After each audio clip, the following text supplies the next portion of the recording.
अमेरिकी राष्ट्रपति भारत के लिए रवाना। G20 शिखर सम्मेलन में शामिल होंगे जो बाइडेन। आज शाम 6:55 पर दिल्ली पहुंचेंगे बाइडेन। आज से शुरू हो रहा G20 सम्मेलन 3 दिवसीय होगा। G20 शिखर सम्मेलन को लेकर दिल्ली पुलिस पूरी तरह मुस्तैद। 6 राज्यों की 7 विधानसभा सीटों के नतीजे आज। उत्तर प्रदेश, पश्चिम बंगाल, केरल, झारखंड और उत्तराखंड में उपचुनाव के नतीजे आज होंगे जारी। सीएम योगी आदित्यनाथ 2 दिवसीय दौरे पर गोरखपुर में मंदिर में करेंगे दर्शन पूजन। जनता दर्शन कार्यक्रम भी लगाएंगे। ज्ञानवापी परिसर में एएसआई सर्वे का मामला। आज जिला जज की अदालत में होगी सुनवाई। दोपहर 2 बजे एएसआई सर्वे की सुनवाई। यूपी, एमपी, झारखंड, बिहार समेत 19 राज्यों में आज तेज बारिश। मानसूनी ब्रेक हटते ही लौटा बारिश का दौर। अगस्त में उम्मीद से कम बरसा था पानी। आप देख रहे हैं के न्यूज, खबरों का सारथी।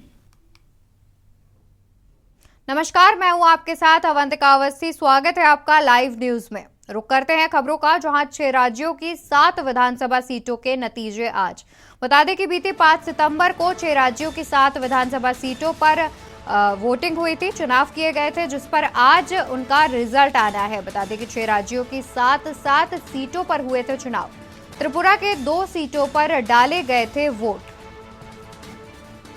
त्रिपुरा के बाक्सानगर में पड़े थे 89.20% वोट। वहीं त्रिपुरा के धनपुर सीट पर पड़े थे 83.96% वोट।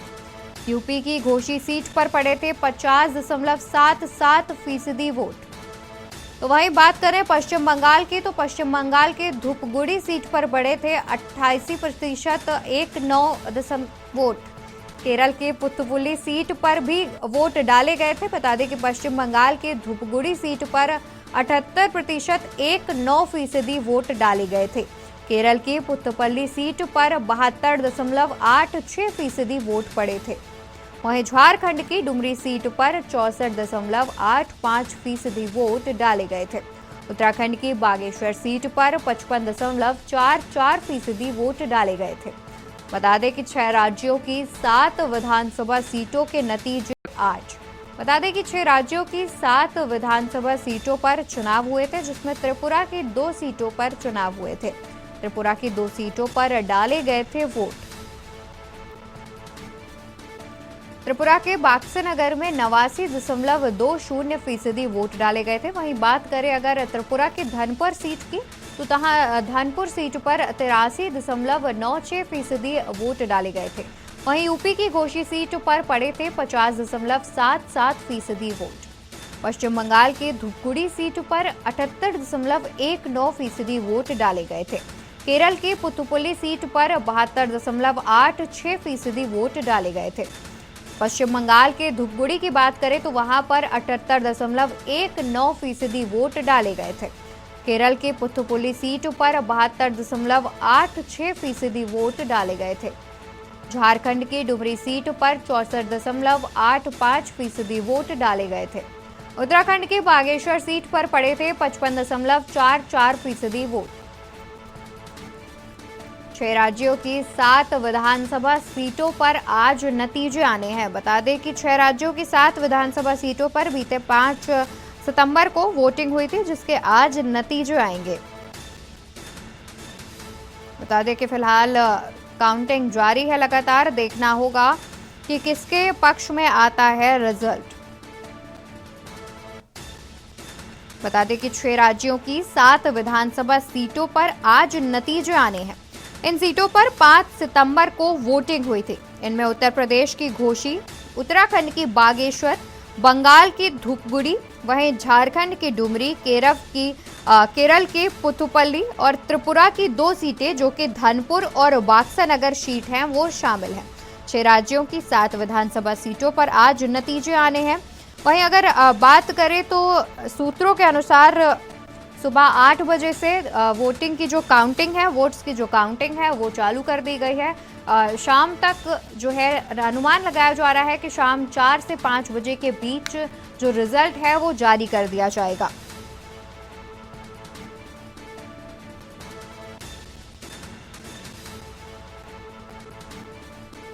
वहीं अगर बात करें हम राज्यों के हिसाब से अगर हम बात पहले करते हैं उत्तर प्रदेश की, तो घोसी विधानसभा सीट पर चुनाव है, जहां पर सपा जो है वो बीजेपी से आगे चल रही है। वहीं पश्चिम बंगाल के धूपगुड़ी सीट पर रुझान आना भी बाकी है। केरल के पुथुपुल्ली में बात करें तो वहां कांग्रेस सीपीआई से आगे चल रही है, और झारखंड के डुमरी की बात करते हैं तो जेएमएम एजेएसयू से आगे चल रही है। उत्तराखंड के बागेश्वर सीट की अगर बात करें तो बीजेपी कांग्रेस से आगे चल रही है। बीजेपी 1 वोट से कांग्रेस से आगे चल रही है। फिलहाल अगर बीते रुझानों की बात करें तो बीजेपी 1 वोट से कांग्रेस से आगे चल रही है बागेश्वर पर। वहीं त्रिपुरा की बाक्सानगर सीट की अगर बात करते हैं, बाक्सानगर विधानसभा की बात करते हैं तो बीजेपी जो है वो सीपीआई से आगे चल रही है, और धनपुर में भी कुछ ऐसा ही माहौल देखने को मिल रहा है, जहां बीजेपी जो है वो सीपीआई से आगे चल रही है। बता दें कि किन्हीं विधानसभाओं पर अगर देखा जाए तो इंडिया गठबंधन वर्सेस एनडीए गठबंधन चल रहा है। इंडिया और एनडीए के बीच कड़ी टक्कर देखने को मिल रही है।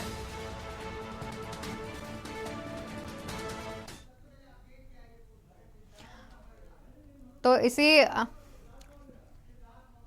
इसी खबर पर ज्यादा जानकारी के लिए उत्तर प्रदेश के मऊ से हमारे साथ संवाददाता सिद्धार्थ मौर्य जुड़े हुए हैं। सिद्धार्थ, फिलहाल आपसे हम जानना चाहेंगे कि अभी क्या अपडेट सामने आ रही है। बात करें अवंतिका जी, तो मऊ जिले के जो घोसी विधानसभा क्षेत्र था, अभी जो रुझान आ रहा है, रुझान में समाजवादी पार्टी कहीं ना कहीं भारतीय जनता पार्टी से आगे चल रही। अब सबसे बड़ी बात है कि समाजवादी पार्टी इसमें अगर देखा जाए रुझान में तो 4067 वोटों से इस समय आगे चल रही है। और बात करें तो कहीं ना कहीं जो यहाँ देखा जाए तो जो इंडिया गठबंधन एनडीए, कहीं कहीं इंडिया जो गठबंधन है अभी रुझान में वो आगे चल रहा है, क्योंकि इंडिया गठबंधन के साथ कांग्रेस पार्टी भी शामिल था, अन्य छोटे छोटे से आम आदमी पार्टी है वो भी शामिल था। कहीं ना ये लोग पार्टी छोटे छोटे शामिल होने के कारण कहीं ना कहीं ये आगे चल रही है इसमें रुझान में। जी, साथ ही जब चुनाव की जो काउंटिंग जारी है उसी बीच सपा के जो प्रत्याशी हैं उनका कहना है कि वो मौजूद रहेंगे उसी जगह पर जहां पर काउंटिंग की जा रही है, ताकि कोई गड़बड़ी ना हो। तो इस प्रकार की क्या कुछ जानकारी है? जी बिल्कुल, बता दें कि जो समाजवादी पार्टी के जो प्रत्याशी हैं या फिर समाजवादी पार्टी के जो कुछ लोगों का जिनका पास बना है वो काउंटिंग की जगह वहाँ पे पहुंचे हुए हैं, वो काउंटिंग की जगह हैं, लेकिन गड़बड़ी की कोई आशंका नहीं है। धीरे धीरे अगर देखा जाए कहीं ना कहीं समाजवादी पार्टी अब रुझानों में जो उनका रिजल्ट आ रहा है, वो चाहे दूसरा राउंड हो या तीसरा राउंड हो या चौथा राउंड हो, सभी राउंड में कहीं ना कहीं अब आगे चल रही है। और भारतीय जनता पार्टी की बात करें तो कहीं ना कहीं अब धीरे धीरे जो उनका सिद्धार्थ जानना चाहेंगे कि 12 बजे तक जो मतदान है उसका रिजल्ट आना था, तो अभी फिलहाल कितनी राउंड की जो काउंटिंग है वो बाकी है? अभी तो देखा जाए तो अभी तो लगभग अभी जो 5वें राउंड आ चुके हैं, अभी 32 राउंड का होना है, अभी 5वें राउंड अभी तक आ चुके हैं। जी बिल्कुल सिद्धार्थ, बहुत शुक्रिया आपका तमाम जानकारी हम तक पहुंचाने के लिए। तो आपको बता दें कि 6 राज्यों की 7 विधानसभा सीटों पर मतदान जारी है। बता दें कि मतदान वोटों की जो है वो काउंटिंग जारी है। आज रिजल्ट आना है मतदान का, आज रिजल्ट जारी किया जाएगा। बता दें कि 7 विधानसभा सीटों पर आज रिजल्ट जारी किया जाएगा। वहीं अगर बात करें अगर घोसी की, जैसे कि अभी हमारे संवाददाता ने बताया कि कुछ वोटों से सपा जो है वो आगे चल रही है, बीजेपी को पछाड़ दिया है। फिलहाल सपा आगे चल रही है। 32 राउंड में जो है वो देखा जाएगा, 32 राउंड में काउंटिंग की जाएगी। तो अभी फिलहाल 5 राउंड की काउंटिंग कर ली गई है। अब आगे देखना होगा कि अंतिम जो रिजल्ट है वो किसके पक्ष में जाता है, किसका पलड़ा जो है वो भारी होता है, घोसी विधानसभा सीट किसके पक्ष में जाती है। आगे बढ़ते हैं, जहां घोसी विधानसभा उपचुनाव की मतगणना जारी है। सपा प्रत्याशी सुधाकर सिंह 1953 वोट से आगे चल रहे हैं। बता दें कि तीसरे राउंड की गिनती में सपा प्रत्याशी सुधाकर सिंह बीजेपी से हैं आगे। बता दें कि सपा प्रत्याशी सुधाकर सिंह 1953 वोट से आगे चल रहे हैं। वहीं तीसरे राउंड की गिनती में सपा प्रत्याशी सुधाकर आगे चल रहे हैं। सपा प्रत्याशी सुधाकर सिंह को अब तक 10,335 वोट। वहीं सपा प्रत्याशी सुधाकर सिंह 1,953 वोट से आगे चल रहे हैं। बता दें कि बीजेपी के दारा सिंह चौहान को अब तक 8,382 वोट ही मिले हैं। बता दें कि बीजेपी के दारा सिंह को अब तक 8,382 वोट, बीजेपी के दारा सिंह चौहान को अब तक 8,382 वोट। घोसी विधानसभा उपचुनाव की मतगणना जारी। बता दें कि अब से कुछ ही देर में जो रिजल्ट है वो जारी किया जाएगा। फिलहाल सपा प्रत्याशी सुधाकर सिंह 1,953 वोट से आगे चल रहे हैं। तीसरे राउंड की गिनती में सपा प्रत्याशी सुधाकर सिंह बीजेपी के दारा सिंह चौहान से आगे चल रहे हैं। सपा प्रत्याशी सुधाकर सिंह को अब तक 10,335 वोट मिले हैं। बता दें कि सपा प्रत्याशी सुधाकर सिंह 1,953 वोट से आगे चल रहे हैं। तीसरे राउंड की गिनती में सपा प्रत्याशी सुधाकर सिंह आगे चल रहे हैं। सपा प्रत्याशी सुधाकर सिंह को अब तक 10,335 वोट मिले हैं। बीजेपी के दारा सिंह चौहान को अब तक मिले हैं 8,382 वोट।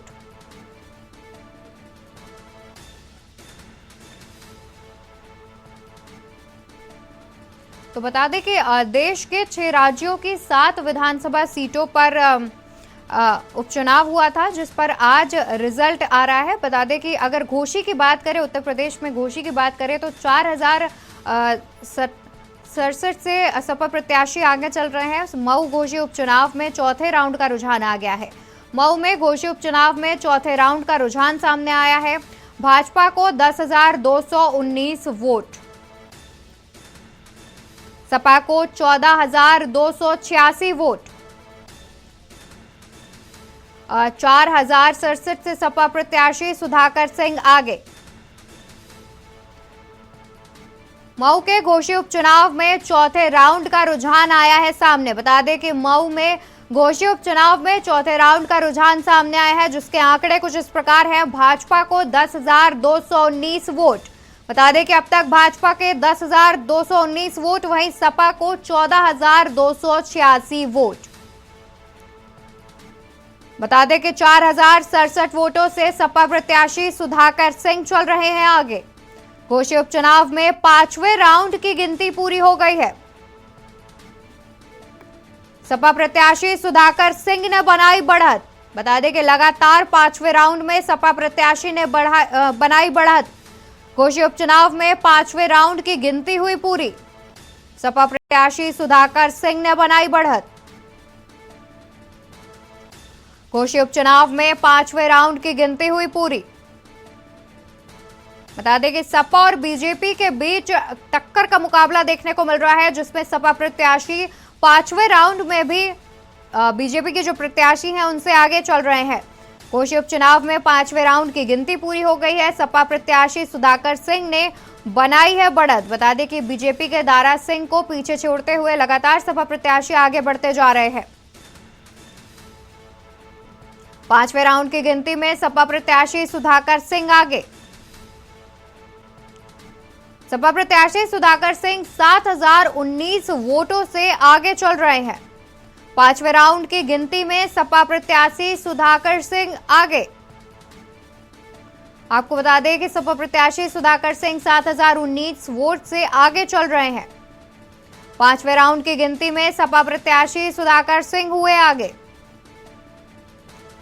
सपा प्रत्याशी सुधाकर सिंह को अब तक 18,946 वोट मिले हैं।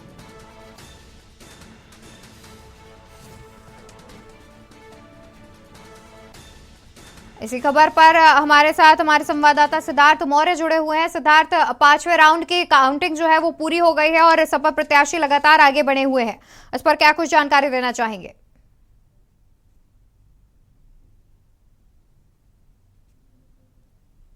जी बिल्कुल बता दें कि जैसे जैसे आप 5वें राउंड का आ गया और 5वें राउंड में अगर देखा जाए तो समाजवादी पार्टी है लगातार धीरे धीरे जो अपना उनका वोट का जो प्रतिशत बढ़ रहा है वो धीरे धीरे अब अधिक हो रहा है। अब इस समय अगर बात करें समाजवादी पार्टी का तो 7,019 वोटों से अब आगे हो गए। कहीं ना कहीं भारतीय जनता पार्टी के जो दारा सिंह चौहान है वो काफी वोटों से पीछे चल रहे हैं। अब उनकी जो दूरी हो रही है काफी ज्यादा हो रही है और समाजवादी पार्टी अब धीरे धीरे आगे बढ़ रही है और धीरे धीरे पांचवें राउंड में लगभग 7,019 वोटों से अब आगे हो गई। जी बिल्कुल सिद्धार्थ, समाजवादी पार्टी लगातार आगे चल रही है। शुक्रिया आपका तमाम जानकारी देने के लिए। तो बता दें कि घोषी उपचुनाव की सीट पर लगातार सपा जो है वो बढ़त बनाए हुए है। सपा 7,019 वोट से बीजेपी से आगे चल रही है। बता दें कि पांचवें राउंड की जो काउंटिंग है वो पूरी हो चुकी है, जिसमें अभी भी सपा प्रत्याशी सुधाकर सिंह बीजेपी के दारा सिंह चौहान से आगे चल रहे हैं। करीब 7,019 वोटों का फासला देखने को मिल रहा है। सपा प्रत्याशी सुधाकर सिंह 7,019 वोट से आगे चल रहे हैं।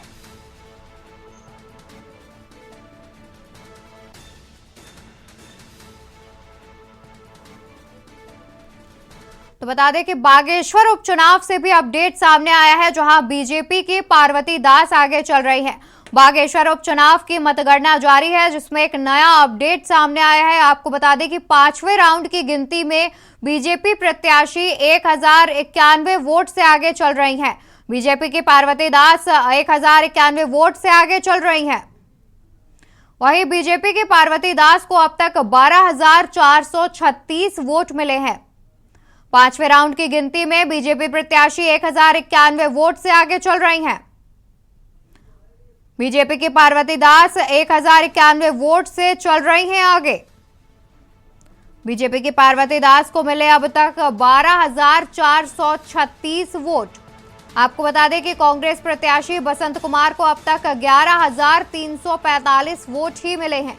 बागेश्वर उपचुनाव की मतगणना जारी है। बता दें कि बागेश्वर उपचुनाव से एक नया अपडेट सामने आ रहा है, जहां पांचवें राउंड की गिनती में बीजेपी प्रत्याशी 1,091 वोट से आगे चल रही हैं। बीजेपी की प्रत्याशी पार्वती दास 1,091 वोट से आगे चल रही हैं। बता दें कि बीजेपी की पार्वती दास को अब तक 12,436 वोट मिले हैं। पांचवें राउंड की गिनती में बीजेपी प्रत्याशी 1,091 वोट से आगे। बीजेपी की पार्वती दास 1,091 वोट से चल रही हैं आगे। बीजेपी की पार्वती दास को 12,436 वोट मिले। कांग्रेस प्रत्याशी बसंत कुमार को 11,345 वोट मिले।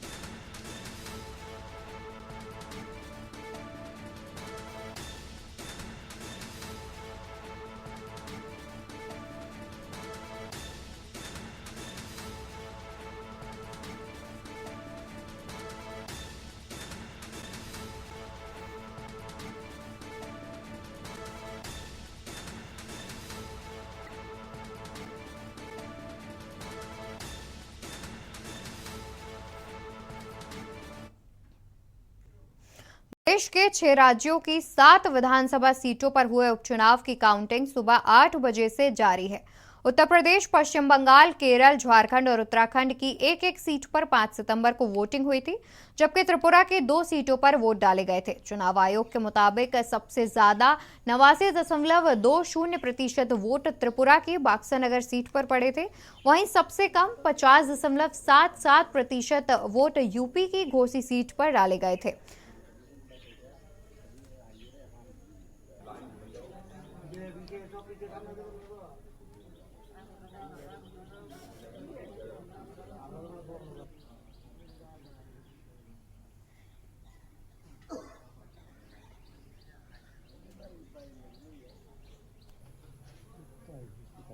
तो बता दें कि 6 राज्यों की 7 विधानसभा सीटों पर वोट डाले गए थे। बता दें कि त्रिपुरा की 2 विधानसभा सीटों पर चुनाव हुए थे। वहीं यूपी, उत्तराखंड, पश्चिम बंगाल, केरल में एक विधानसभा सीट पर वोट डाला गया था। साथ ही झारखंड पर भी एक ही विधानसभा सीट पर वोट डाला गया था। बता दें कि आज सुबह से ही मतगणना है वो जारी है लगातार। बताया जा रहा है अनुमान के हिसाब से कि शाम तक फैसला आ सकता है।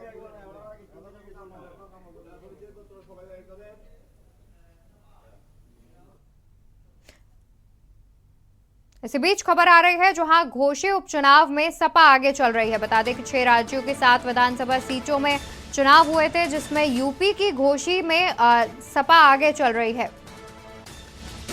बता दें कि भाजपा 3, कांग्रेस, जेएमएम को एक एक सीट पर हुई है बढ़त। 7 में से 3 सीटों पर बीजेपी को बढ़त। 6 राज्यों की 7 विधानसभा सीटों का रिजल्ट। यूपी की घोषी से सपा आगे।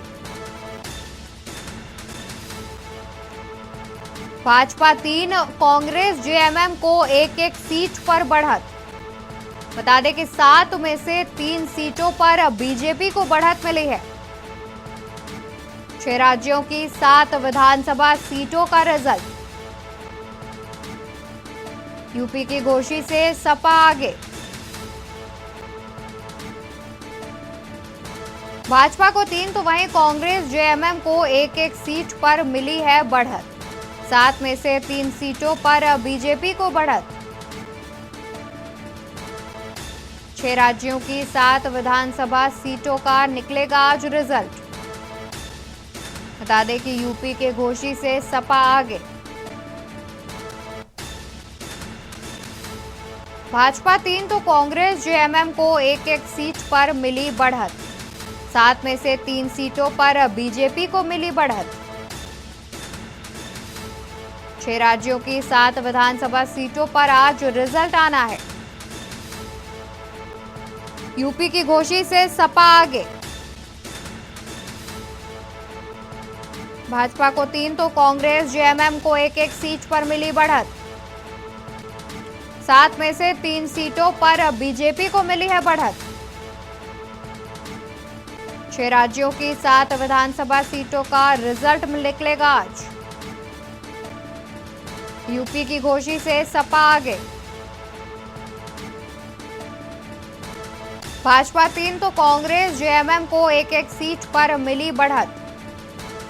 7 में से 3 सीटों पर बीजेपी को मिली बढ़त। 6 राज्यों की 7 विधानसभा सीटों का आज निकलेगा रिजल्ट। यूपी की घोषित से सपा आगे।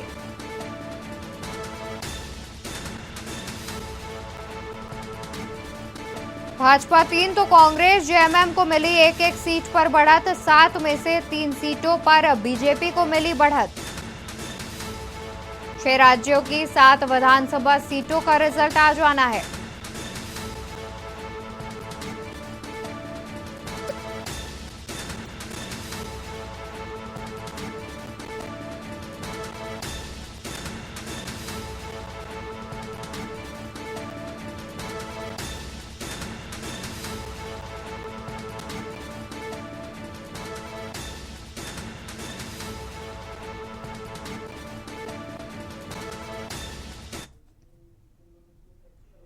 खबर दिल्ली से, जहां G20 में आने वाले विदेशी राष्ट्र प्रमुखों का होगा स्वागत।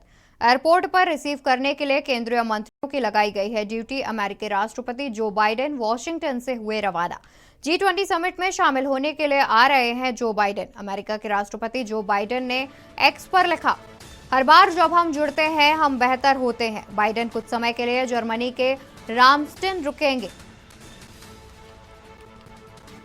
बता दें कि अमेरिकी राष्ट्रपति जो बाइडेन वॉशिंगटन से हुए रवाना। G20 समिट में शामिल होने के लिए आ रहे हैं बाइडेन। G20 समिट में शामिल होने के लिए आ रहे हैं अमेरिकी राष्ट्रपति जो बाइडेन। बता दें कि अमेरिका के राष्ट्रपति जो बाइडेन ने एक्स पर लिखा, हर बार जब हम जुड़ते हैं हम बेहतर होते हैं। वहीं बात करें कि बाइडेन कुछ समय के लिए जर्मनी के रामस्टेन में रुकेंगे। बता दें कि आज शाम को दिल्ली पहुंचेंगे अमेरिकी राष्ट्रपति जो बाइडेन। G20 के लिए दिल्ली में सुरक्षा के चाक चौबंद इंतजाम। जमीन से लेकर आसमान तक दिल्ली अभेद किले में हुई तब्दील। 50,000 से अधिक सुरक्षा कर्मियों, डॉग स्क्वाड, घुड़सवारों को किया गया तैनात। आज से 10 सितंबर तक स्कूल, कॉलेज, सरकारी दफ्तर रहेंगे बंद। दिल्ली के तमाम बॉर्डर्स पर भी सुरक्षा के कड़े इंतजाम। दिल्ली पुलिस के जवान आने जाने वाले हर गाड़ी पर रखेगा नजर।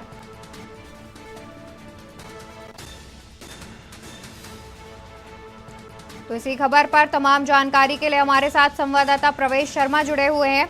प्रवेश, विदेशों से तमाम मेहमान आ रहे हैं G20 समिट में शामिल होने के लिए। प्रशासन ने काफी कुछ तैयारियां की हैं, सुरक्षा के भी कड़े इंतजाम किए हैं।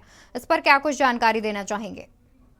बिल्कुल, देखिए दिल्ली जो है इस समय पूरी तरीके से किले में तब्दील हो चुकी है। और मैं आपको बता दूं, 12 बजे जो है फ्रांस के राष्ट्रपति आ रहे हैं 12:30 के आसपास तक, और 1:30 बजे ब्रिटिश के प्रधानमंत्री ऋषि सुनक आ रहे हैं, और उसके बाद शाम 7 बजे के आसपास जो है अमेरिका के राष्ट्रपति जो बाइडेन आ रहे हैं। और इसके अलावा 29 देशों के प्रतिनिधि जो है दिल्ली में पहुंच रहे हैं, क्योंकि कल से जो है G20 की जो है सुबह से ही बैठक शुरू हो जाएगी। और सबसे बड़ी बात मैं आपको बता दूं कि इन सबकी सुरक्षा के लिए जो है दिल्ली पुलिस के स्पेशल, मैं बता दूं, 80,000 से ज्यादा जवान जो है उनकी सुरक्षा में तैनात किए गए हैं। इसके अलावा डॉग स्क्वाड्स है और घुड़सवार है और कई प्रकार की जो है मैं आपको बता दूं अन्य एजेंसियों का भी इस्तेमाल किया गया है जो उनकी सुरक्षा में लगी रहेगी। और दिल्ली को किसी भी तरीके से, मैं आपको बता दूं, ड्रोन को अगर किसी ने गलती से ड्रोन उड़ाने की कोशिश की तो इतनी हाई टेक टेक्नोलॉजी का इस्तेमाल किया गया है कि वो ड्रोन को आसमान में ही उड़ा देगी। और जो है पूरी दिल्ली में इस समय छावनी में तब्दील है, विशेष तौर पर नई दिल्ली का इलाका। जी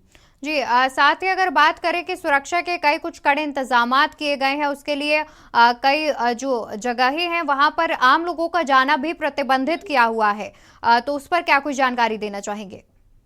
बिल्कुल, देखिए नई दिल्ली का एनडीएमसी का एरिया पूरी तरीके से प्रतिबंधित है। वहां पर किसी प्रकार की आपको ऑटो, टैक्सी या ये कहीं बस की सुविधा नहीं मिलेगी। वहां पर केवल और केवल इमरजेंसी सुविधा मिलेगी, जैसे कि किसी की तबियत खराब है तो वो एम्बुलेंस के सहारा लेकर अपने इलाज के लिए अस्पताल तक पहुंच सकता है। इसके अलावा किसी प्रकार से आप निजी दफ्तर बंद है, सरकारी दफ्तर बंद है, किसी प्रकार से आप घर से नहीं निकल सकते। और वैसे ही मैं बता दूं कि पिछले 10 दिन पहले से जो है दिल्ली में धारा 144 लागू कर दी गई थी, और वो लगभग जो है अभी और 7 दिन रहेगी। और इसका विशेष तौर पर जो मुख्य कारण है वो यही कारण है कि दिल्ली में जो विशेष तौर पर G20 में समिट होने के लिए विदेश से जो मेहमान आ रहे हैं उनकी सुरक्षा के लिए ये सारा इंतजाम किया गया है।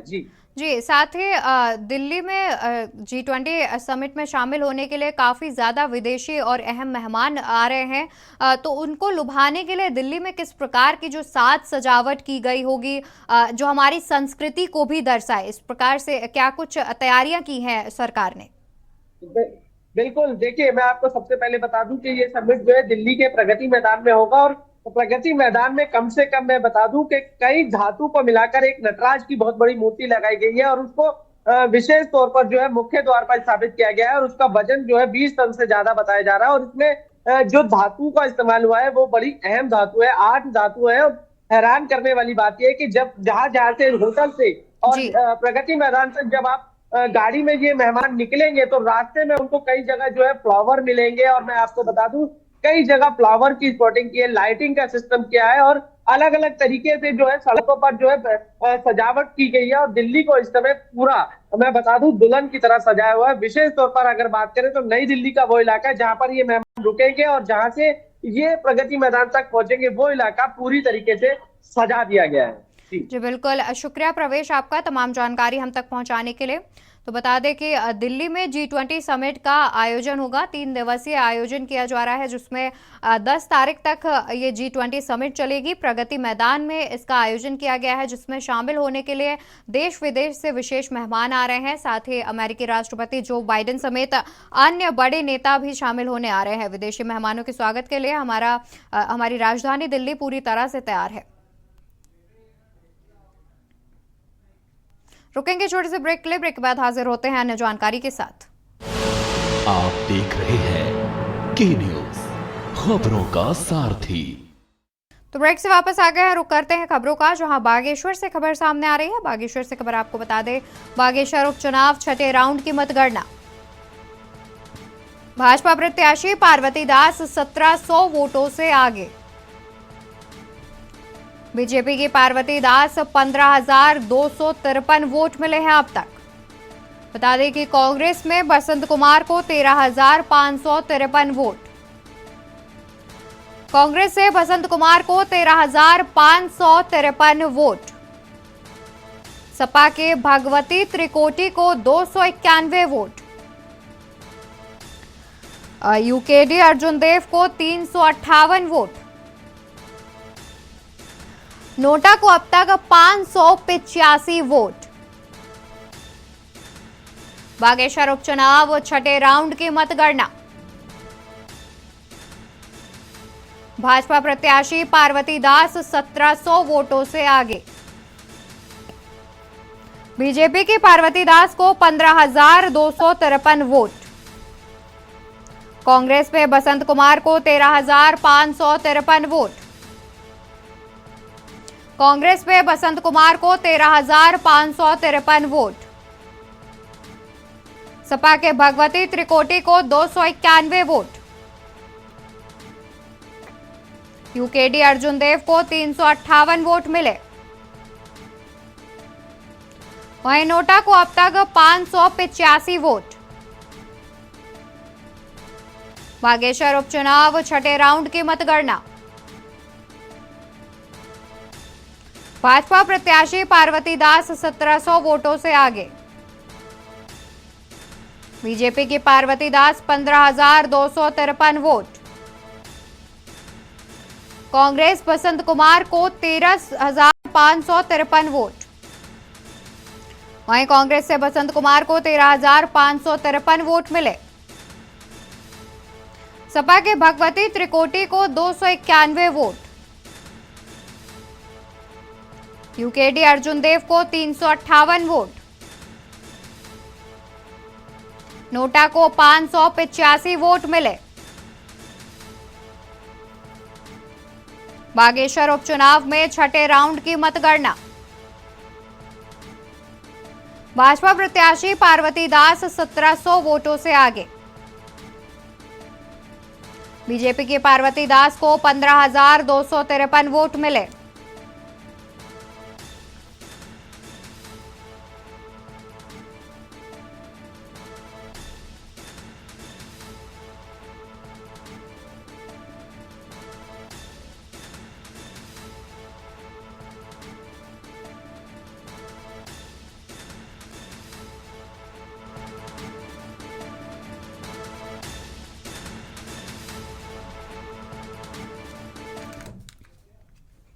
हिसार में तीसरे दिन सीएम मनोहर लाल का जनसंवाद। सीएम का हिसार जिले में जनसंवाद का आज तीसरा दिन। बता दें कि हिसार में सीएम का हिसार जिले में जनसंवाद का आज तीसरा दिन है। नारनौंद के गांव गुराना से करेंगे जनसंवाद की शुरुआत। नारनौंद और उगलाकन से भी सुनेंगे जनता की समस्याएं। बता दें कि हिसार में तीसरे दिन सीएम मनोहर का जनसंवाद। सीएम का हिसार जिले में जनसंवाद का आज तीसरा दिन। बता दें कि नारनौंद के गांव गुराना से करेंगे जनसंवाद की शुरुआत। नारनौंद और उगालन में भी सुनेंगे जनता की समस्याएं। हिसार में आज तीसरे दिन सीएम मनोहर लाल करेंगे जनसंवाद। सीएम का हिसार जिले में जनसंवाद का आज तीसरा दिन। नारनौंद के गांव गुराना से करेंगे जनसंवाद की शुरुआत।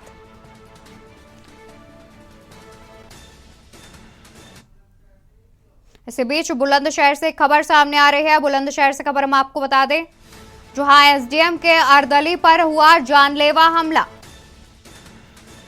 अर्दली सहित तो परिवार के 6 लोगों पर हुआ जानलेवा हमला। दबंग ग्राम प्रधान ने कई लोगों के साथ मिलकर किया हमला। बता दें कि ग्राम प्रधान पर पूर्व में भी दबंगई के लगे हैं गंभीर आरोप। ग्राम प्रधान पर पूर्व में भी दबंगई के लगाए गए हैं गंभीर आरोप। घायलों को सूरजमल जटिया अस्पताल में कराया भर्ती। फरार आरोपी प्रधान हमलावरों की तलाश में जुटी पुलिस। खुर्जा कोतवाली नगर के गांव झमका की ये पूरी घटना बताई जा रही है। इसी खबर पर तमाम जानकारी के लिए हमारे साथ संवाददाता अनिल मीणा जुड़े हुए हैं। अनिल, अभी तक क्या कुछ पता चला है कि कैसे जानलेवा हमला क्यों किया गया है? ये देखिए, बिल्कुल मैं आपको बता दूं, जनपद बुलंदशहर खुर्जा नगर कोतवाली का झमका गांव का मामला है, जहां एसडीएम के अर्दली सहित करीब परिवार के 6 लोगों पर जानलेवा दबंगों के द्वारा हमला किया गया है। और दबंगों में बताया जा रहा है जो ग्राम प्रधान है उसने दर्जनों लोगों के साथ धारदार हथियारों से हमला किया, लेकिन अभी तक पुलिस की बात की ना, पुलिस की तरफ से किसी को कोई गिरफ्तारी नहीं हो पाई है। और सबसे बड़ा सवाल यही आता है कि देखिए, जो एसडीएम पे अर्दली होते हुए और परिवार के लोगों पर 6 लोगों के ऊपर धारदार हथियारों से हमला करने के बाद भी अभी तक पुलिस के द्वारा कोई कार्रवाई नहीं की जा रही। और एसडीएम जैसे अधिकारी के अर्दली पे हमला करना एक बड़ी बात है, तो कहीं ना कहीं दबंग लोगों के जिस तरह से बुलंदशहर में हौसले बुलंद है, तो कहीं ना कहीं देखा जाता है कि पुलिस की भी कार्यशैली पर सवालिया निशान खड़े हो रहे हैं कि 24 घंटे बीत चुके हैं, लेकिन उसके बाद भी अभी तक कोई आरोपी गिरफ्तार नहीं किया। हालांकि पुलिस का कहना यह है कि मुकदमा दर्ज किया जा रहा है, दर्ज करने के बाद वह जांच के बाद जिस तरह की कार्रवाई होगी उससे उचित कार्रवाई की है। लेकिन देखिए पुलिस कहीं ना कहीं लोगों को गुमराह जरूर करती है, साफ साफ दिखाई दे रही है कि कार्रवाई की जाएगी। आखिरकार कार्रवाई कब होगी, जबकि जो एसडीएम है, एसडीएम और खुद खुर्जा तहसील के एसडीएम है, उनके अर्दली पर हमला होना और उसके बाद भी कार्रवाई न करना कहीं ना कहीं चिंता का विषय है। और पुलिस पे भी कहीं ना कहीं दबंगों के साठगांठ की बात नजर आ रही है, क्योंकि दबंगों के खिलाफ कार्रवाई न करना एक कहीं ना कहीं पुलिस पे उंगली खड़ी करती है कि आखिरकार पुलिस ने अभी तक कार्रवाई क्यों नहीं की थी। बिल्कुल अनिल, और साथ ही ये जानना चाहेंगे कि जो अर्दली के परिवार पर भी हमला किया गया है, तो फिलहाल परिवार वालों की स्थिति कैसी है, उनमें से क्या कोई घायल हुआ है, और साथ ही एसडीएम को इस मामले का संज्ञान है? जी देखिए, बिल्कुल मैं आपको बता दूं, एसडीएम के लिए मामले का पूरा संज्ञान है। एसडीएम के पास जो अर्दली है उनके द्वारा भी कहीं ना कहीं सूचना पहुंचा दी गई, उसके बाद भी कार्रवाई नहीं की है। हालांकि जो परिवार के लोगों की बात की है, परिवार के लोगों को जो खुर्जा जैसे हॉस्पिटल में भर्ती कराया गया था और उनकी हालत को देखते हुए उनके लिए जिला अस्पताल के लिए रेफर कर दिया गया था, लेकिन उसके बाद भी अभी तक पुलिस, हालांकि जो पुलिस के जो अधिकारी हैं वो ये कह रहे हैं कि इसमें मुकदमा पंजीकृत कर लिया गया है, लेकिन करने के कारण आरोपियों को पकड़कर जल्द ही गिरफ्तार किया जाएगा। लेकिन आखिरकार गिरफ्तार कब किया जाएगा, जबकि अभी दबंग खुलेआम घूम रहे हैं और लोगों को बताया जा रहा है कि जो पीड़ित लोग हैं उनके लिए धमकियां भी अभी दबंगों के द्वारा ग्राम प्रधान के द्वारा दी जा रही है, लेकिन उसके बाद भी कार्रवाई नहीं की जाना तो कहीं ना कहीं चिंता का विषय है। अब देखना यह होगा कि एसडीएम खुद इसमें संज्ञान लेते हैं या नहीं लेते, अब ये तो वक्त बताएगा। लेकिन उनके जिस तरह से अर्दली पे हमला किया गया है तो वो कहीं ना कहीं चिंता का विषय है। एसडीएम को खुद संज्ञान लेना चाहिए और खुद जो हमलावर है उनके लिए गिरफ्तार जल्द से जल्द गिरफ्तार करवाना चाहिए। जी बिल्कुल, बहुत शुक्रिया आपका तमाम जानकारी हम तक पहुंचाने के लिए। तो आपको बता दें कि एसडीएम के अर्दली और उसके परिवार पर यह हमला किया गया है। फिलहाल पुलिस ने मामले की जांच अभी तक शुरू नहीं की है। यहाँ पर सवाल ये उठता है कि पुलिस प्रशासन क्या दबंगों से मिली हुई है, जो अभी तक जो आरोपी हैं वो पुलिस की गिरफ्त से बाहर चल रहे हैं। साथ ही पुलिस ने अभी तक किसी भी प्रकार की कोई जांच नहीं शुरू करी है। ये जब मेरे चाचा आए थे कहा से, तो जो उनके मतलब जो प्रधान है गांव का, वो बहुत ही मतलब खतरनाक है, गुंडागर्दी करता है पूरे दिन और हमारे मतलब पहले से जान के पीछे पड़ा हुआ है। मेरे पापा को कह रहा था कि खुलेआम धमकी दे रखी है उसने कि जान से मारूंगा। तो आज मेरे चाचा आ रहे थे अकेले, देखा तो उसने तो 5 जने उसके पीछे लग गए और देखो चाचा के भी हाथ फट रहा है, मेरे भी यहाँ पे लग गई है। क्या चीज मारी है पता ही नहीं पड़ रहा कुछ भी लड़ाई में। और उनके बहुत सारे जने थे, मतलब 50, मतलब बहुत पूरा कुनवाई था और अलग बिरादर भी थी उनकी जो उनके सपोर्ट कर रही थी, कस्सी थी, पता नहीं क्या क्या था उनके पास। पुलिस को सूचना दे दी आपने? हाँ। इसी बीच गाजियाबाद से खबर सामने आ रही है। गाजियाबाद से खबर हम आपको बता दें। इस बीच गाजियाबाद से खबर सामने आ रही है। गाजियाबाद से खबर, जहां दबंगों ने घर में घुसकर की तोड़फोड़। गाजियाबाद में दबंगों ने घर में घुसकर की तोड़फोड़। घर में मौजूद बच्चे, महिलाओं में मची चीख पुकार। दबंगों ने हथौड़े से वार कर तोड़ा घर का दरवाजा। दबंग घर पर करना चाहते थे जबरन कब्जा। दबंग घर पर करना चाहते थे जबरन कब्जा। बताते कि घर का दरवाजा तोड़कर सामान सड़क पर फेंका। 2 लोगों समेत 25 अज्ञात के खिलाफ मुकदमा किया गया दर्ज। बता दें कि गाजियाबाद के नंदग्राम थाना क्षेत्र का पूरा मामला बताया जा रहा है, जहां दबंगों ने घर में घुसकर तोड़फोड़ की है। बता दें कि दबंगों ने एक घर में घुसकर तोड़फोड़ की है, जिसके बाद बच्चों और महिलाओं में चीख पुकार मच गई। गाजियाबाद में दबंगों के हौसले बुलंद होते दिखाई दे रहे हैं। बता दें कि दबंगों ने हथौड़े से वार कर तोड़ा घर का दरवाजा। दबंग घर पर जबरन कब्जा करना चाहते थे। हथौड़े से वार कर जबरन घर का दरवाजा तोड़ा, जिसके बाद महिलाओं और बच्चों में चीख पुकार मच गई। गाजियाबाद का पूरा मामला आपको बता रहे हैं। घर का दरवाजा तोड़कर सामान सड़क पर फेंका। 2 लोगों समेत 25 अज्ञात लोगों के खिलाफ पुलिस ने मुकदमा दर्ज कर लिया है। बता दें कि गाजियाबाद के नंदग्राम थाना क्षेत्र का पूरा मामला बताया जा रहा है, जहां दबंगों ने जबरन हथौड़े से वार कर घर का दरवाजा तोड़ा। तस्वीरें भी हम आपको टीवी स्क्रीन पर दिखा रहे हैं, जिसमें घर का सामान दबंगों ने बाहर निकालकर फेंक दिया है। बता दें कि दबंगों ने हथौड़े से वार कर घर का दरवाजा तोड़ा, जिससे महिलाओं और बच्चों में चीख पुकार मच गई। साथ ही बता दें कि 2 लोगों समेत 25 अज्ञात लोगों पर पुलिस ने एफआईआर दर्ज की है।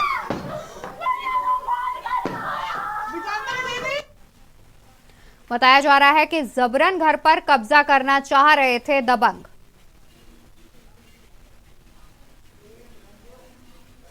इसी खबर पर तमाम जानकारी के लिए हमारे साथ संवाददाता जयवीर मावी जुड़े हुए हैं। जयवीर, आपसे जानना चाहेंगे कि अभी तक पुलिस ने क्या एक्शन लिया है इस खबर पर?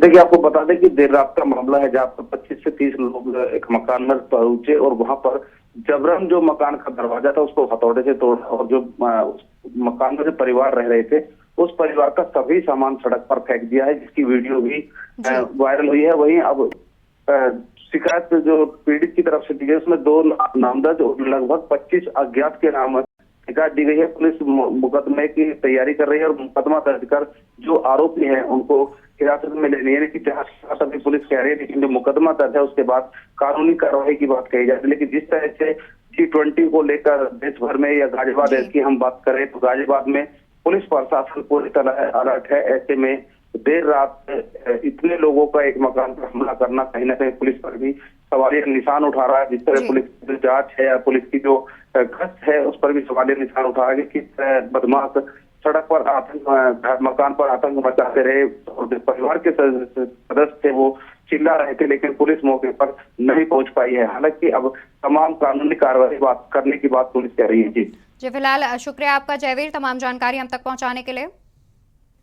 तो आपको बता दें कि जबरन घर में कब्जा करने की कोशिश कर रहे थे दबंग, जिसमें पुलिस ने 2 लोगों समेत 25 अज्ञात लोगों पर एफआईआर दर्ज कर ली है। पुलिस मामले की जांच में जुटी हुई है।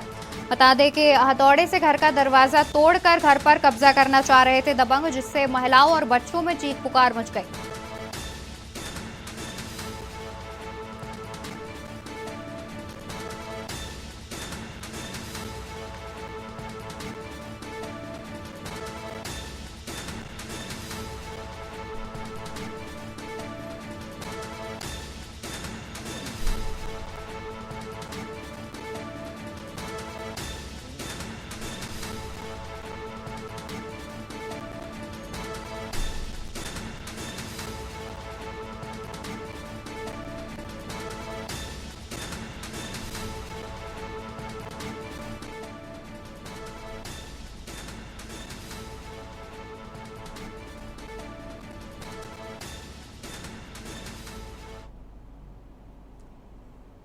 खबर कुरुक्षेत्र से है, जहां पूर्व राज्य मंत्री व सीएम के राजनीतिक सचिव कृष्ण कुमार बेदी ने कांग्रेस और पूर्व सीएम भूपेंद्र सिंह हुड्डा पर करारा राजनीतिक हमला बोलते हुए 2024 चुनाव को लेकर बड़ा दावा किया। कृष्ण बेदी भाजपा किसान मोर्चा जिला अध्यक्ष जगदीप सांगवान गांव ठोल में आयोजित एक भव्य जनसभा को संबोधित कर रहे थे, जहां उन्होंने ब्लॉक समिति चुनाव लड़े बबली प्रजापति समेत दर्जनों लोगों को भाजपा में शामिल किया। कृष्ण बेदी ने दावा किया कि 2024 में केंद्र और प्रदेश में एक बार फिर भाजपा की ही सरकार बनेगी। मुख्यमंत्री जनता ने बनाया है, हरियाणा प्रदेश के लोगों ने बनाया है, उसका साथ देना। इसलिए मित्रों, आप सभी से मैं निवेदन करता हूँ कि आपका छोटा भाई है जगदीप सांगवान, आगे बढ़ने वाला छोरा, इसको आगे बढ़ाने का आपने ठीक निर्णय लिया और अभी तो हमने चंद्रयान पे पहुंचे हैं, देश की सीमाओं को उतना ही मजबूत कर दिया है।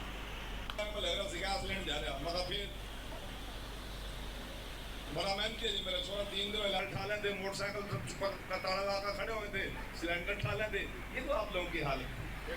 आज मोदी का केवल जाति पाति का शपथ सोचने नहीं है, मुख्यमंत्री जनता ने बनाया है, हरियाणा प्रदेश के लोगों ने बनाया है, उसका साथ देना। इसलिए मित्रों, आप सभी से मैं निवेदन करता हूँ कि आपका छोटा भाई है मुख्यमंत्री जी ने और हमारे प्रदेश के अध्यक्ष ओम प्रकाश धनखड़ जी और जिलाध्यक्ष भाई रवि बतान जी के आग्रह पर जिला कष्टनिवारण समिति का सदस्य बनाया है। आज उनको बधाई देने के लिए भारतीय जनता पार्टी की पूरे इलाके की टीम यहाँ पर आज आई थी और एक बढ़िया जलपान का कार्यक्रम था, परंतु उन्होंने तो जनसभा कर दी। लोगों का उत्साह जिस प्रकार से है, भाई जगदीप सांगवान जी का जिस प्रकार से यहाँ पे इलाके के अंदर रुतबा है और ये लोगों के दुख सुख में काम करने वाला साथी है, आने वाला साथी है। इसके कार्यक्रम में बहुत से लोग आज उपस्थित थे और बहुत से परिवारों ने आज भारतीय जनता पार्टी में सदस्यता ग्रहण की। मैं आने वाले सभी साथियों का अभिनंदन और स्वागत करता हूं और भाई जगदीप सांगवान जी जिला कष्ट निवारण समिति के माननीय सदस्य नियुक्त हुए हैं। ये इलाके के लोगों की समस्याओं को मुखर रूप से उठाने का काम करेंगे और उनका समाधान करने का भी काम करेंगे, ऐसा मुझे इनके ऊपर विश्वास है। मुरैना दौरे पर रहेंगे सीएम शिवराज सिंह चौहान। मुरैना में एक दिवसीय प्रवास पर रहेंगे सीएम। जन आशीर्वाद यात्रा में शामिल होंगे सीएम शिवराज। बता दें कि कैलारस, जौरा, छैरा, सुमावली और मुरैना में होगी यात्रा। दोपहर 2:50 पर ग्वालियर एयरपोर्ट पहुंचेंगे सीएम शिवराज सिंह चौहान। सीएम शिवराज कैलारस में करेंगे जन आशीर्वाद यात्रा। बता दें कि जौरा, छैरा, सुमावली और मुरैना भी पहुंचेंगे सीएम शिवराज सिंह चौहान। मुरैना में एक दिवसीय प्रवास पर रहेंगे सीएम। जन आशीर्वाद यात्रा में शामिल होंगे सीएम शिवराज। कैलारस, जौरा, छैरा, सुमावली और मुरैना में होगी यात्रा। मुरैना में यात्रा होगी। बता दें कि एक दिवसीय मुरैना दौरे पर रहेंगे सीएम शिवराज सिंह चौहान। दोपहर 2:50 पर ग्वालियर एयरपोर्ट पहुंचेंगे सीएम। सीएम शिवराज कैलारस में करेंगे जन आशीर्वाद यात्रा। जौरा, छैरा, सुमावली और मुरैना भी पहुंचेंगे सीएम। मुरैना दौरे पर रहेंगे सीएम शिवराज सिंह चौहान। मुरैना में एक दिवसीय प्रवास पर रहेंगे सीएम शिवराज। जन आशीर्वाद यात्रा में शामिल होंगे सीएम शिवराज। कैलारस, जौरा, छैरा, सुमावली और मुरैना में होगी यात्रा। कैलारस, जौरा, छैरा, सुमावली और मुरैना में होगी यात्रा। दोपहर 2:50 पर ग्वालियर एयरपोर्ट पहुंचेंगे सीएम शिवराज सिंह चौहान। बता दें कि एक दिवसीय मुरैना दौरे पर हैं सीएम शिवराज सिंह चौहान। जन आशीर्वाद यात्रा को करेंगे संबोधित। खबर पुणे से है, जहां पिछले कुछ वर्षों में पुलिस द्वारा की गई कार्रवाइयों से कथित नक्सली आंदोलन को बड़ा झटका लगा। परिणाम स्वरूप नक्सलियों की हिंसक गतिविधियां कम हो गई और यह आंदोलन समाप्ति की ओर है। वहीं नक्सली ढोल नगाड़ों की थाप पर महिलाओं और पुरुष के नाचने का वीडियो सोशल मीडिया पर चर्चा का विषय बना हुआ है। पिछले 3 दशकों से गढ़चिरौली जिला नक्सलियों की हिंसक गतिविधियों से जूझ रहा है। तेलंगाना और छत्तीसगढ़ की सीमा होने के कारण वे इस क्षेत्र में हमेशा सक्रिय रहते हैं, लेकिन पिछले कुछ वर्षों से पुलिस द्वारा चलाए जा रहे आक्रामक नक्सल विरोधी अभियान के कारण नक्सली आंदोलन पंगु हो गया है। इसलिए यह क्षेत्र अब नक्सल मुक्ति की ओर बढ़ रहा है। इस बीच गुरुवार को ढोल नगाड़े की थाप पर पुरुष और महिला नक्सलियों के डांस का एक वीडियो वायरल हुआ, जिससे सुरक्षा व्यवस्था के कान खड़े हो गए। ये ट्रिपेस्ट्री बस्तर क्षेत्र का बताया जा रहा है।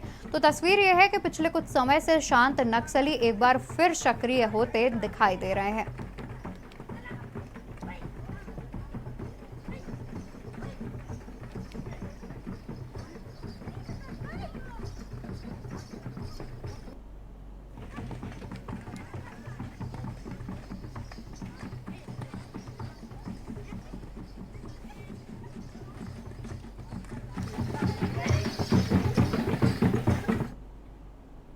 डुमरी विधानसभा उपचुनाव के मतगणना का कार्य जारी है। वहीं आपको बता दें कि सबसे पहले बैलेट पेपर के मतों की गिनती हो रही है। इसके साथ ही ईवीएम को भी वृज गृह से मतगणना हॉल में लाया जा रहा है। वहीं डुमरी विधानसभा उपचुनाव को लेकर जिस तरह से चुनावी सरगर्मी तेज है, अजासू और झारखंड मुक्ति मोर्चा में टक्कर हो रही है। हालांकि डुमरी पूर्व से ही झारखंड मुक्ति मोर्चा का गढ़ रहा है।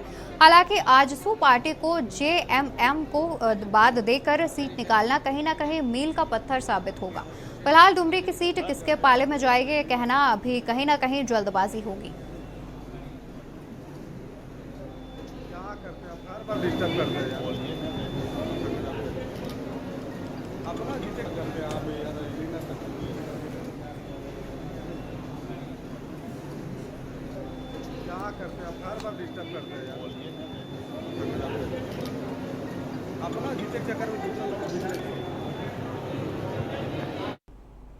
कोंडागांव में तिरंगे के साथ निकाली भारत जोड़ो यात्रा। इस यात्रा को 1 वर्ष पूरे हो गए हैं।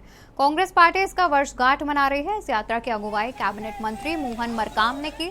उन्होंने स्वयं तिरंगे झंडे के साथ यात्रा का शुभारंभ किया। कोंडागांव के 22 वार्डों से होकर गुजरेगी ये पद यात्रा, जिसका उद्देश्य देश में एकता, भाईचारा और शांतिपूर्ण माहौल के साथ सभी के सम्मान की है।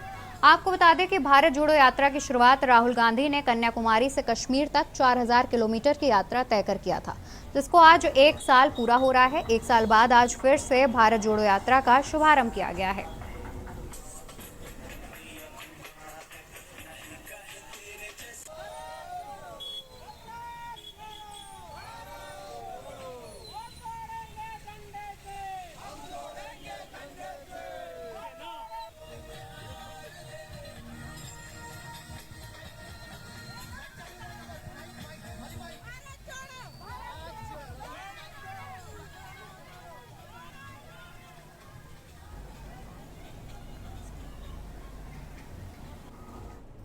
इसी बीच बुलंदशहर से एक बड़ी खबर सामने आ रही है। बुलंदशहर से खबर हम आपको बता दें, जहां 40 गांव की पिछले 36 घंटे से विद्युत आपूर्ति ठप। कस्बा पहासू सहित लगभग 40 गांव की विद्युत आपूर्ति हुई ठप। लोगों को करना पड़ रहा है परेशानियों का सामना। बता दें कि हल्की बारिश से ही पहासू बिजली घर की मशीनों में भरा पानी। जन्माष्टमी के पावन पर्व पर भी मंदिरों में छाया रहा अंधेरा। 40 गांव की बिजली गुल होने से लोगों में दिखा आक्रोश। कस्बा पहासू सहित लगभग 40 गांव की विद्युत आपूर्ति हुई ठप। लोगों को करना पड़ रहा है परेशानियों का सामना। खबर बुलंदशहर से, जहां 40 गांव के पिछले 36 घंटों से विद्युत आपूर्ति ठप हुई है। बता दें, कस्बा पहासू सहित लगभग 40 गांवों की विद्युत आपूर्ति ठप बताई जा रही है। लोगों को परेशानियों का सामना करना पड़ रहा है। वहीं बता दें कि जन्माष्टमी के पर्व पर भी मंदिरों सहित घरों में छाया रहा अंधेरा। हल्की बारिश से ही पहासू बिजली घर की मशीनों में पानी भर गया है। जन्माष्टमी के पावन पर्व पर भी मंदिरों में अंधेरा छाया रहा। बता दें कि 40 गांव की बिजली गुल हो जाने से लोगों में आक्रोश देखने को मिल रहा है। कस्बा पहासू सहित लगभग 40 गांव की विद्युत आपूर्ति ठप कर दी गई है। लोगों को परेशानियों का करना पड़ रहा है सामना।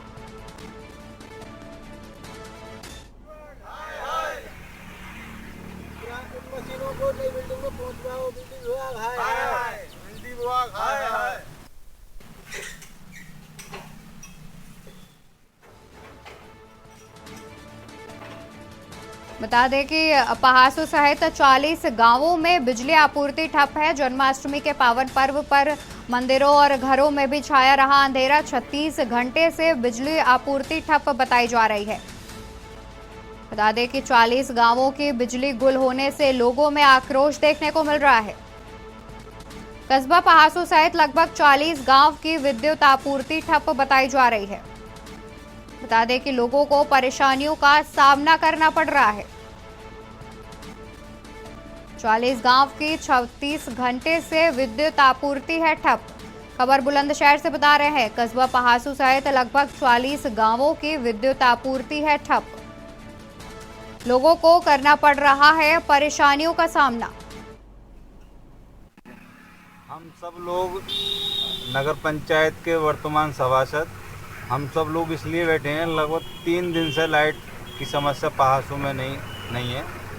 और हमारी 2 शर्तें हैं इस बिजली विभाग से। एक, नई बिल्डिंग को लगभग 2.5 साल बने हुए हो गया, जो आज तक ये जो मशीन जो लगी हुई है, छोटी सी बारिश पड़ती है तो लाइन कट हो जाती है, पहासू में लाइन नहीं आती है।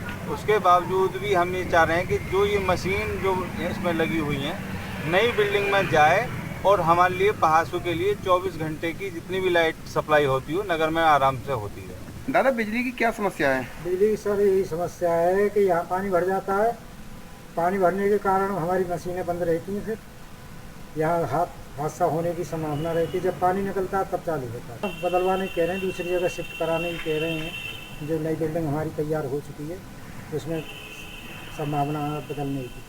अच्छा, जिस तरह से बिजली घर पानी में डूबा हुआ है और अगर अचानक बिजली आ जाती है तो कहीं बड़ा हादसा भी हो सकता है इससे? हाँ, तो बिल्कुल भी हो सकता है। तो उस समय आप किस तरह भी उस समय पे 1 बत्ती बंद करा देते हैं। अच्छा, जब पानी अधिक हो जाता है 1 बत्ती हम बंद कराते हैं। तो कहीं ना कहीं बहुत ज़्यादा परेशानी है। जी जी।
अब रुक करते हैं पंजाब का, जहां भगवंत सिंह मान क्या कुछ कह रहे हैं, आइए आपको सुनाते हैं। बता दें कि पंजाब के सीएम भगवंत सिंह मान क्या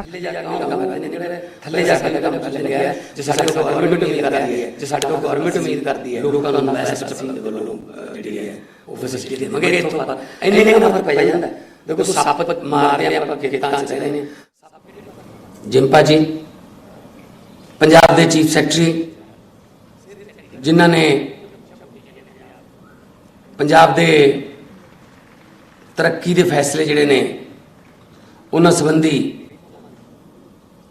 फैसले लेने होंगे ने, सलाह देनिया होंदियां, सजैशनस या कोई कानूनी रिचना रहिंदियां ने जो सारियां दूर करनी होंदी। और जिस वेले थापर कॉलेज दे विच पढ़ रहे सी तो गोल्ड मैडलिस्ट स्टूडेंट ने वो श्री अनुराग वर्मा जी माल महकमे दे ते फाइनैंसिस दे बहुत ही जानकार, जिन्हां दीयां उंगलां ते पंजाब दे वित्ती संस्थावां दे हिसाब किताब पे ने। कैप सिन्हा जी अफसर, इस तो इलावा पंजाब दी जिहड़ी अफसरशाही वड्डे ऑफिसर साहबान जिन्ने भी और पत्रकार साहबान, print media, electronic media, social media तो जिन्ने भी मंचां नूं तुसीं रिप्रजेंट करते हो, तो सब तो वध एक बार फिर मैं कहूँगा जिहड़े जिन्हां दी अज भूरी ते इकट्ठ है, जिहड़े अज खुशनसीब नौजवान मुंडे कुड़ियां जिहड़े अज इत्थे नियुक्ति पत्र लैणगे, मैं तुहाडा सारिआं दा इत्थे पहुंचण ते जी आयां नूं कहना। ਤੁਹਾਡਾ ਚੱਲਿਆ ਹੋਇਆ एक एक कदम ਸਾਡੇ सिर मत्थे। ਸਾਰਿਆਂ ਨੂੰ ਮੇਰੇ ਵੱਲੋਂ बहुत प्यार भरी सत श्री अकाल, नमस्कार, वाहिगुरू जी का खालसा, वाहिगुरू जी की फतेह। ਇਹ कोई राजनीतिक रैली नहीं हैगी, ਇਹ कोई शक्ति प्रदर्शन नहीं हैगा कि ਅਸੀਂ ਕਿਸੇ ਨੂੰ ਛੋਟਾ ਦਿਖਾਉਣਾ, ਨੀਚਾ ਦਿਖਾਉਣਾ। ਇਹ पंजाब दे आने वाले 30-40 साल दे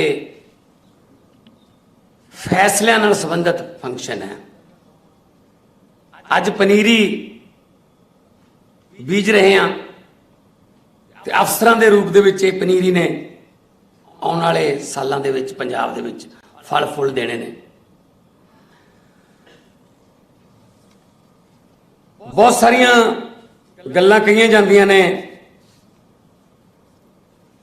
जदों किसी सूबे दे विच सरकारां इस तरह दीआं होण जिहड़ियां लोकां बारे परवाह ना करदियां होण, तां सवाल उठने सुभाविक ने, वाजिब ने। लोकां द्वारा चुने होए प्रतिनिधि जदों चुनण तो बाद अपने महिला के दरवाजे अंदरों बंद कर लैन कि आम बंदे वाली एंट्री बंद है, तो फिर हौली हौली पब्लिक जिहड़ी है, लोग जिहड़े ने उन्हां दा गुस्से होना, उन्हां दा बेचैन रहना सुभाविक है कि असी तो इन्हां नूं इन्हां महिलां च पहुंचाया सी ते इन्हां ने साडे वल्लों फतवा देण सार अंदरों कुंडे बंद कर लए। ये तो धोखा हो गया, चीटिंग हो गई। फिर पब्लिक सोचती सी चलो 5 साल ही ने कट लेने औखे सौखे, फिर दूजियां दी वारी आ जाती सी, इन्हां नूं देखदे आ, उन्होंने भी उही काम करना सी। फिर ते पब्लिक फिर सोचती सी चल ये तो माड़े तो ये भी निकले ने, शायद वो पहले वाले ठीक हो गए होणगे, असीं 5 साल उन्होंने तख्तां ते बिठाया नहीं, उन्होंने दोबारे चैक कर लेने। ऐं चली गया जी बारियां, आपस च की चली गया, जे मैं आ गया मैं तैनूं कुछ नहीं कहना, जे तू आ गया तू मैनूं कुछ ना कही। ਜਨਤਾ ਵੱਲ ਕਿਸੇ ਨੇ ਧਿਆਨ ਨਹੀਂ ਦਿੱਤਾ, ਸਕੂਲਾਂ ਵੱਲ ਕਿਸੇ ਨੇ ਧਿਆਨ ਨਹੀਂ ਦਿੱਤਾ, ਹਸਪਤਾਲਾਂ ਵੱਲ ਕਿਸੇ ਨੇ ਧਿਆਨ ਨਹੀਂ ਦਿੱਤਾ, ਸਰਕਾਰ ਦਾ ਰੈਵਨਿਊ ਕਿੱਥੋਂ ਆਊਗਾ ਕਿਸੇ ਨੇ ਧਿਆਨ ਨਹੀਂ ਦਿੱਤਾ, ਨੌਜਵਾਨ ਕਿਹੜੀ ਗੱਲੋਂ ਬੇਚੈਨ ਨੇ ਕਿਸੇ ਨੇ ਧਿਆਨ ਨਹੀਂ ਦਿੱਤਾ, ਡਿਗਰੀਆਂ ਉਹਨਾਂ ਨੂੰ ਇੱਥੇ ਮਿਲ ਰਹੀਆਂ ਨੇ, ਇਸ ਡਿਗਰੀ ਮੁਤਾਬਕ ਕੰਮ ਮਿਲ ਰਿਹਾ ਨਹੀਂ, ਕਿਸੇ ਨੇ ਧਿਆਨ ਦਿੱਤਾ। ਤਾਂ ਫਿਰ ਧਰਨੇ, ਟੈਂਕੀਆਂ, ਟਾਵਰ, ਉਹ ਤਾਂ ਫਿਰ ਉਸ ਸੂਬੇ ਦੇ ਮੁਰਦਾਬਾਦ ਦੇ ਨਾਰਿਆਂ ਨਾਲ ਭਰੇ ਇੱਥੇ ਹੋਣਗੇ, ਚਾਹੇ ਜਿਹੜਾ ਮਰਜ਼ੀ ਸੂਬਾ ਹੈ। ਮੇਰੀ ਜ਼ਿੰਮੇਵਾਰੀ ਲਾਈ ਤੁਸੀਂ, ਮੈਂ ਇਹਨੂੰ ਜ਼ਿੰਮੇਵਾਰੀ ਕਹਿਣਾ, ਮੈਂ ਇਹਨੂੰ ਇਹ ਨਹੀਂ ਕਹਿੰਦਾ ਕਿ ਤੂੰ ਮੈਨੂੰ ਕੁਰਸੀ ਤੇ ਬਿਠਾਇਆ। ਕੁਰਸੀਆਂ ਤੇ ਬੈਠਣ ਤਾਂ ਆਏ ਨਹੀਂ, ਉਹਨਾਂ ਨੂੰ ਕੁਰਸੀਆਂ ਤੋਂ ਉਠਾਉਣ ਆਏ ਸੀ ਕਿ ਉੱਠ ਖੜੋ, ਥੋੜੇ ਪਬਲਿਕ ਕੋਲੇ ਆ ਜਾਓ। ਸੋ ਮੈਂ ਨਹੀਂ ਸਮਝਦਾ ਕਿ ਇੱਕ ਕੁਰਸੀ ਤੇ ਜਾਂ ਗੱਦੀ ਤੇ ਬਿਠਾਉਣਾ ਹੁੰਦਾ ਹੈ। ਉਹ ਰਿਵਾਜ ਤਾਂ ਚਲੇ ਗਏ, ਪੁਰਾਣੇ ਰਿਵਾਜ ਸੀ ਰਾਜੇ ਰਾਣੀਆਂ ਵਾਲੇ। ਹੁਣ ਤਾਂ ਲੋਕ ਚਾਹੁੰਦੇ ਆ ਅਗਲੇ ਦਿਨ ਰਿਜ਼ਲਟ। ਇੰਨਾ ਜ਼ਿਆਦਾ ਜ਼ਮਾਨਾ ਫਾਸਟ ਹੋ ਗਿਆ ਕਿ ਹੁਣ ਤਾਂ ਆਪਾਂ ਜਦੋਂ ਖਾਣਾ ਵੀ ਕਿਤੇ ਅੱਜ ਆਉਨੇ ਆ, ਤੁਸੀਂ ਵੀ ਆਏ ਹੋਵੋਗੇ ਅੱਜ, ਰਸਤੇ 'ਚ ਰੈਸਟੋਰੈਂਟ ਆਉਂਦੇ ਨੇ, ਪਹਿਲੀ ਵਿੰਡੋ ਤੇ ਆਰਡਰ, ਦੂਜੀ ਵਿੰਡੋ ਤੋਂ ਚੱਕੋ ਬਰਗਰ, ਚਲੋ ਜੀ। ਇੰਨਾ ਟਾਈਮ ਨਹੀਂ ਹੈਗਾ ਹੁਣ ਕਿ ਬਹਿ ਕੇ ਖਾਣਾ ਖਾਈਏ। ਇਹ ਫਾਸਟ ਜ਼ਮਾਨਾ ਹੋ ਗਿਆ, ਡਰਾਈਵ ਥਰੂ ਦਾ ਜ਼ਮਾਨਾ ਹੋ ਗਿਆ। ਤਾਂ ਫਿਰ ਹੁਣ ਪੁਰਾਣੇ ਜਿਹੜੇ ਬਣੇ ਹੋਏ ਨੇ, ਸਮਝ ਲਓ ਕਾਨੂੰਨ ਜਾਂ ਰੀਤੀ ਰਿਵਾਜ, ਉਹ ਤੋੜਨੇ ਪੈਣਗੇ। ਜਦੋਂ ਵੀ ਕੋਈ ਬੰਦਾ, ਇਹ ਗੱਲ ਮੇਰੀ ਯਾਦ ਰੱਖ ਲਿਓ, ਜਦੋਂ ਵੀ ਕੋਈ ਬੰਦਾ ਕਿਸੇ ਕਰਪਟ ਜਾਂ ਕਿਸੇ ਗੈਰ ਪ੍ਰਭਾਵਿਤ ਜਾਂ ਕਿਸੇ ਗਲਤ ਸਿਸਟਮ ਦੇ ਖਿਲਾਫ ਉਸ ਸਿਸਟਮ ਨੂੰ ਬਦਲਣ ਬਾਰੇ ਕੋਈ ਗੱਲ ਕਰਦਾ ਹੈ ਜਾਂ ਨਾਰਾ ਲਾਉਂਦਾ ਹੈ, ਤਾਂ ਇਹ ਪੱਕਾ ਹੈ, ਕੁਦਰਤੀ ਹੈ ਕਿ ਉਸ ਸਿਸਟਮ ਦਾ ਫਾਇਦਾ ਉਠਾਉਣ ਵਾਲੇ ਜਿਹੜੇ ਬੈਨੀਫੀਸ਼ੀਅਰੀ ਨੇ ਉਸ ਸਿਸਟਮ ਦੇ, ਉਹ ਬਾਉਂਸ ਬੈਕ ਕਰਦੇ ਆ। ਨਹੀਂ ਨਹੀਂ, ਇੱਦਾਂ ਕਿਵੇਂ ਹੋ ਜਾਊਗਾ, ਨਹੀਂ ਨਹੀਂ ਨਹੀਂ, ਇੱਦਾਂ ਨਹੀਂ ਹੋ ਸਕਦਾ, ਇੱਦਾਂ ਹੀ ਚੱਲਦਾ ਹੁੰਦਾ ਤਾਂ ਇੱਦਾਂ ਹੀ ਚੱਲੂਗਾ, ਨਹੀਂ ਐਂ ਕਿਵੇਂ ਚੱਲੂਗਾ ਜੀ। ਫਿਰ ਜੇ ਸ਼ਹੀਦ ਆਜ਼ਮ ਭਗਤ ਸਿੰਘ ਹੋਰੀ, ਰਾਜਗੁਰੂ ਸੁਖਦੇਵ ਵਰਗੇ ਹਜ਼ਾਰਾਂ ਯੋਧੇ ਜੇ ਉਹ ਸੋਚ ਲੈਂਦੇ ਚਲ ਆਪਾਂ ਕੀ ਲੈਣਾ, ਇੰਨੇ ਅੰਗਰੇਜ਼ ਨੇ, ਗਿਣਤੀ 'ਚ ਵੀ ਨੇ, 200 ਸਾਲ ਤੋਂ ਰਾਜ ਚੱਲ,